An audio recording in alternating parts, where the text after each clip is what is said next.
Greetings all! The GKD Pixel is a micro-sized handheld gaming device that has garnered a lot of attention of late. I'm sure for many of us, its mini design evokes the same emotional response as what we experienced when first seeing Baby Yoda in The Mandalorian. The unit is definitely geared towards handheld gamers who value pocketability and solid build quality. But is it worth the roughly $80 to $90 you will have to pay for it? In this video, we'll answer that question and give you a proper overview of some of the concerns and joys that most reviewers had concerning this unit.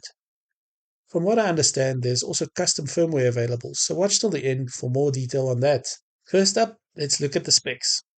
The GKD Pixel features a low-powered Anbernic X1830 processor clocked at 1.5 GHz that will enable you to play games up to PS1.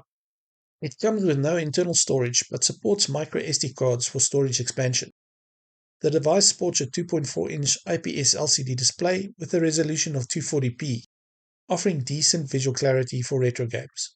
One thing to note is that it reportedly does not have very good brightness, and you will most probably struggle to play it in direct sunlight. Some reviewers also found that its viewing angles are not great, so if you want the best experience with it, you will probably have to play it indoors and facing it dead on. It weighs just 107 grams, making it highly portable and pocket-friendly. The screen is not very robust and the metal shell is vulnerable to scratching though, so you may want to avoid adding your keys to the same pocket. An easy solution to this problem is to buy something like this little nylon wallet from Amazon that will fit your Pixel and your ID, cards and some cash. It is waterproof, so it will keep them all nice and dry. It should keep your Pixel scratch-free and ready to whip out at a moment's notice if you have a free minute to advance in Chrono Trigger. The Pixel also includes a 3.5mm headphone jack, which you do not always see on these Nano type handhelds, a USB-C port for charging, and a mono speaker for audio output. The speaker, although very small, impressed at least some of the reviewers who have had a hands-on experience with the device, and from what I heard on the reviews I watched, I was surprised at how good it sounds. The unit also has volume up and down buttons on the left, together with an SD slot that thankfully has a thumb space that allows you to easily remove the card. No need for tweezers here at least. On the right, it has a power button and a rather large multi-LED indicator that shows you how much battery it has left. These seem like a bit of overkill to me, but that's just my view.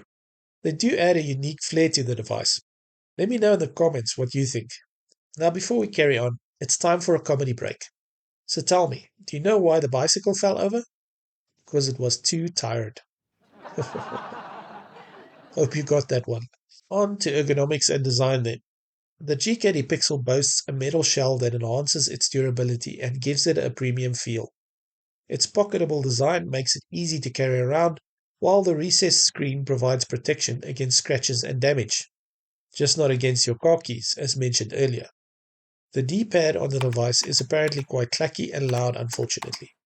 It passes the Contra test though, which means it should not produce any false diagonals when playing games that require these movements. However, the ABXY buttons are placed close to the start and select buttons, which can lead to accidental presses during gameplay, interrupting your game with a pause or a menu in some. This unfortunately comes with the territory of these tiny devices, but the Pixel does seem better spaced than something like the RG Nano from Anbernic. The unit has trigger buttons at the top that are very flush with the shell, and are satisfyingly clicky from reports. It was mentioned that it makes holding the unit a bit awkward though, as you basically have to cup it in your hand like a baby bird to get your fingers to all the right spots. In terms of performance, the GKD Pixel excels in handling retro games, particularly those from consoles like the GameBoy, Game Boy Advance, SNES and PS1. It performs well with standalone emulators on its stock operating system, providing a smooth gaming experience for most games. However, some higher tier games like Star Fox and Bloody Roar on systems like the SNES and PS1 may experience slowdowns or audio crackling. Something else to note is that the device runs warm during extended use, but remains comfortable for gaming from what most reviewers say. The custom firmware that the unit ships with is apparently quite adequate, but it lacks features like sleep mode, which allows you to save your gameplay and put the unit into low power mode instantaneously. This has thankfully been remedied by the release of custom firmware called MinUI. MinUI has also added quite a bit of features in addition to sleep functionality to the unit, but sadly game performance seems better in the stock firmware according to some of the hands-on tests I have seen. I will leave a link in the description below if you want to get your hands on it. Considering all the before mentioned, I have quite a clear opinion on the device, but if you're still undecided, let's look at some pros and cons on the device to help you. One of the standout features of the GKD Pixel is its portability, making it ideal for gaming on the go. Its solid build quality and metal shell ensures durability. The D-pad impresses with its accuracy. The device offers good performance for retro games with the ability to handle most titles smoothly. And lastly, the built-in operating system runs all of this well for the most part. However, it has some drawbacks, such as the screen not being very bright, which limits outdoor usability. The placement of the ABXY buttons near the start and select buttons can lead to accidental presses, and the device lacks a sleep button on its stock operating system. It also has very limited customization on the stock OS. In addition to the above problems, it seems that the high demand is causing the unit to sell out at suppliers like GoGameGeek at the time of this video. I did find some available at keepretro.com and on AliExpress. I will leave links to all these in the description below if you're interested. In conclusion, the GKD Pixel is a solid choice for retro gaming enthusiasts looking for a compact and portable handheld device. Personally, I would rather opt for something larger and more powerful at this price point, like the Powkiddy RGB30. You can check out my overview on it by clicking on the link on screen now. I must say that if I were a collector, this little device would surely be the one not to miss, due to its unique design and stylish metal finish. I keep wanting to say the word cute, but I'm not sure that it's fitting.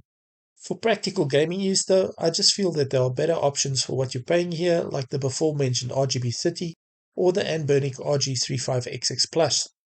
These units seem to be able to deliver a better gaming experience, and the larger size would not bother me that much. That's it for this video though then. Thanks for watching, and don't forget to like and subscribe for more overviews to come.